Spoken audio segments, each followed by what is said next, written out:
Well, let's start with the structural functional analysis. We talked about that 2 weeks ago. Do you remember?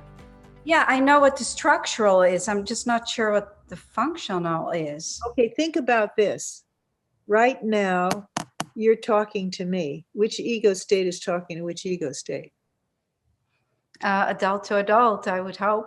Okay, that's functional analysis. It's how you function, how the ego state functions within the context of here and now and someone else, right? Okay. So that's the functional. Functional is when my parent in my head is talking to my child. Okay, that's structural. That's my parent, adult, and child, how they are wired with each other. Mm-hmm. Okay, so that's my structure, the way my parent and nurturing parent or critical parent talk, or how my adult sounds, or how my child feels. Okay, do you understand that? Yeah, and so when people interact, then it's functional? Yes, it's functional, because you're looking at the function of the ego state. Which ego state, how does it function with another person? That's how I think of structural and functional. So when there is transactions, Yeah, that's functional. that's functional. But what it is you can identify how the ego states operate by examining their function. You see what I'm saying? So in other words, if A talks to B, and A is in a parent ego state, a critical parent ego state, and B is in the child, then you will identify that A has a certain kind of critical parent, right? But you know what their ego state is by watching how the ego state functions. Okay. How it manifests in interaction. So it's one way to diagnose the ego state, right? Okay. You diagnose it by saying, oh, so-and-so is always in their critical parent. Well, we know they carry a lot of critical parent because you see it in the way in which they function with other people. Mm-hmm. Okay.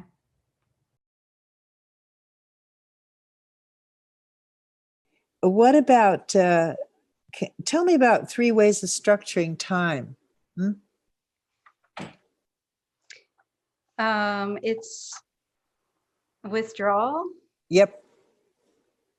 Rituals. Right. Pastimes. Okay. Activities. Games. And intimacy.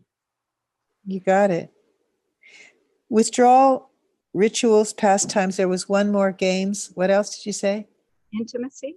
There was one before games, I think. Activities. Activity, right. Okay, so I think you probably know this, but let's just go over it briefly, okay? With each one, what do they look like? What about withdrawal? I mean, withdrawal is, for example, if you go to, let's say, the doctor's office and you go and sit on your phone and, you know, you do withdrawal, you go into yourself. Right. And maybe look around a little bit. Just getting comfortable. Okay, good. Rituals? Rituals is greeting, like, hello, Marianne, how are you? Mm-hmm. That's like a basic back and forth. Yeah, like socially acceptable rituals for encounters of some kind, you know, the weather, the whatever, you know. What about pastimes and games? The pastimes is if you are at a cocktail party and you get to know somebody a little bit, so you have a little bit more conversation. Maybe what do you do, and how do you like the food, something like that. Some light conversation, getting to know someone a little bit better. Well, are you aware what Eric Burns said about pastimes? What he said is they're a way to find who you can play a game with. Okay, so you're going to, I think sometimes people are really looking for intimacy, but they don't understand intimacy. So they substitute a game for it because there's such an exchange of strokes and so much energy in it that they feel like they're really engaged. So think about a pastime which is a prelude to a game. people meet at a cocktail party, what would make it a pastime of the kind that would suggest this person would be a good game player for you? If somebody is telling them that there's something they need to do, and then I would offer my help, and then that you don't go into rescuing, for example. Well, you'd offer your help because you see that's somebody who is inviting you potentially to a game of why don't you yes but, right? Yeah. So it's before that. Yeah, it's like the prelude. It's like you meet somebody and they say, oh my god, I'm just so upset, my daughter just is getting married to this horrible man that I hate. Okay. Well, and then what would you say? I would say, If it's a pastime. why do you hate him so much? That's a good one. So you stay an adult. That's very interesting. Yeah. Okay. So Yeah. also in pastimes, you start to. And then they say, well, they start to give you another round of problem. You know what I'm saying? Because so you stayed an adult, so you're not a player. So if you stay an adult, you wouldn't go into the game structure. This game structure would automatically be to give advice, right? Yes, I would be, oh, well, maybe you should then stay away from them more. Right. And you say, well, I can't do it because they come over every Sunday night for dinner. And besides, that's a ritual we've had in our family for years. And I can't stand that. I just can't stand being around him. Well, he's an awful person. Right. So maybe you should make a plan for him, for maybe to change the dinner only to make it to make it shorter. Oh, goody. I just got you in the game, victim to rescuer, right? Right. Got it real fast. See, so pastimes can lead to games sometimes. You can see who will play and who won't. The first transaction, you stayed an adult. And if you kept staying an adult, then after a while it would have died and she would go to somebody else, because she's looking for somebody to play Why Don't You Yes But, for example. But why does somebody play Why Don't You Yes But? What do they get out of it? They get, I guess, negative strokes. They get attention. Yeah, they get energy. Go deeper into it then. If you say, yes, okay, thank you for your advice, then it's over. But if you say, yes, but then there's more, you can go deeper into the story. Okay, so in a game structure, who are the roles in this game structure, like the one we just sort of talked about? Well, there's definitely a rescuer. Right. I guess the person who hates that son-in-law would be a victim. Be a persecutor victim. Yes. I'd say more persecutor, probably, But see, they're a persecutor to the son-in-law, but a victim looking for a rescuer with you. Yes. Right? Yes. Because sometimes, see, there could be a persecutor behind a victim, and there can be a rescuer behind a persecutor, and there can be a victim behind a rescuer. You can have double level of it as well. Can you give me a definition of a game?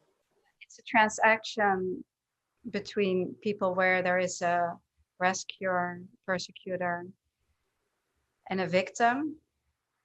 And so there is a switch. There's a switch. So if you have the victim and all of that switch, so the other person can become the victim and then the other person can become a persecutor. Well, what makes the switch? The switch is that, well, the victim then all of a sudden, what makes the switch? Well, it's, I guess, in the dynamic of the transaction. And what is that called, what you just described? What's the name of it? I thought it was called a switch. And then there's a payoff in the end of the game. But I guess that's not what you're... Well, I think you're getting two different definitions here. So let's get the clarity. One is the drama triangle, okay? That's, remember we talked about actually in Minutes with Marianne, I think, about Steve Cartman finding the drama triangle.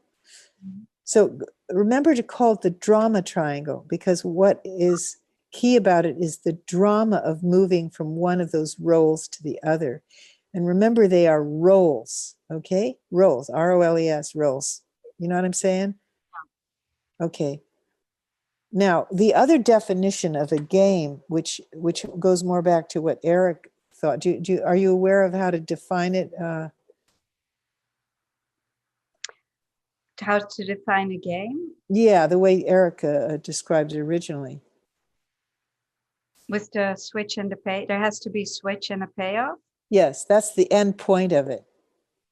Well, remember, it starts with a con and a gimmick, right? Yes. So don't forget that, because that's also important. And do you know what the con is and what the gimmick is? Well, it's like this woman who's saying at a cocktail party, I don't like my son-in-law, and I'm having dinner. Okay, where is the con and the gimmick in that? Well, the con is, well, if you have another example, like my husband is an alcoholic, then that's the con. You get somebody hooked into the conversation. Well, first of all, remember, it starts as an ulterior transaction. Remember, an ulterior transaction. Remember what that is, right? So you don't look at the manifest words, my husband is an alcoholic. You look at the ulterior transaction, which is rescue me. I want you to help me, or you're supposed to help me because you're whatever. So that's the ulterior transaction. Then there's the con, which is my husband's an alcoholic. And what is the gimmick? Okay, the gimmick is the part of the other person to get hooked, what hooks them. Like they had an alcoholic brother, and so they really get all interested in rescuing this person whose husband is an alcoholic. So the gimmick is what it touches in them. Okay? Okay. So you understand gimmick? It's like you could say in something else, that the gimmick could be that person thinks they know better, and furthermore, they have a lot of pride. Okay, so they have a lot of pride, and because they have a lot of pride, they're always going to know better than the other person. Okay, so they're a know-it-all person, talking, right? A one up to a one down, if you will. So the gimmick is that gives them an opportunity to be one up and act superior by giving their sage advice to this other person about alcoholism. Did you get that? Okay, can you give back to me the gimmick as you understand it now? So the con would be to drag somebody into it, and the gimmick would be to get somebody going in the game because they know about it, and so the person gets hooked into starting to give advice, or right, out of their need to be superior or know better, for example. That's the gimmick, the need to know better. If they don't care and they're blank, they're not going to engage in the first place. People really want intimacy, and they're looking for intimacy, which should be an ongoing series of transactions without interruption, usually positive ongoing transactions. So complementary transactions? Or not necessarily? Not necessarily just complementary, just the ability to stay in ongoing, mutually respectful connection, whether it's physical or emotional. So So let's think about somebody that you know and what their sweatshirt might be. Although keep in mind that when Eric was first talking about it, it was kind of like a joke, you know, like the idea is that your sweatshirt would say one thing on the front and then the switch statement would be on the back. The sweatshirt is where, well, it's kind of like a come on, like on the front, it goes, okay, I always am looking for somebody to help me, right? And then on the back it says, fuck you, you know, Right. that would be an example of it. Or watch out for me because I'm coming for you, you know, like persecutor on the front, you know, and the back, it just says, just kidding, you know, Mm-hmm. see what I mean? So Yeah. that was kind of the flavor about which these sweatshirts were first described. They kind of, at early theoretically, sort of fit into, if you see somebody's sweatshirt, you understand what their racket system is, their Mm-hmm. racket system. Because what they wear in the front would be the racket, like the underlying feeling. It'd be like the come on, and then in the back would be the switch, what they really think. Like, I mean, in a game sense, like on the front it says I need help, on the back it says fuck you, you know. So it looks, it's like, Real. Which one is the racket? The I need help or the fuck you? I mean, the back of the sweatshirt or the front? I think the front would be the racket. The Mm-hmm. front would be the racket. I always need help. I'm sad. I'm always sad. I'm a sad sack. Mm-hmm. Okay.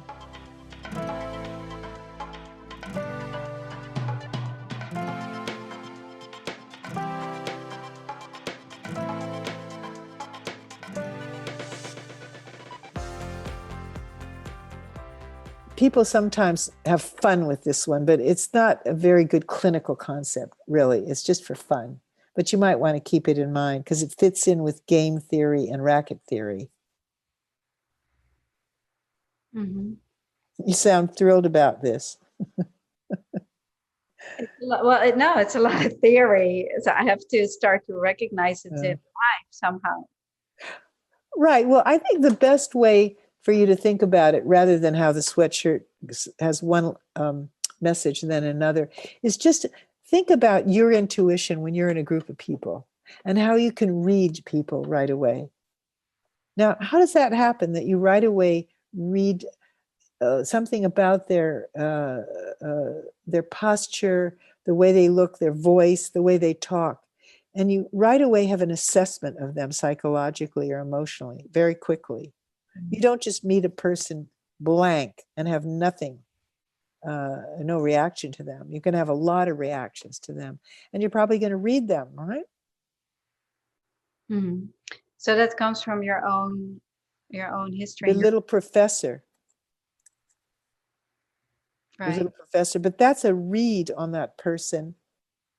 Maybe for your own survival, just to know who's safe for you and who's not safe for you.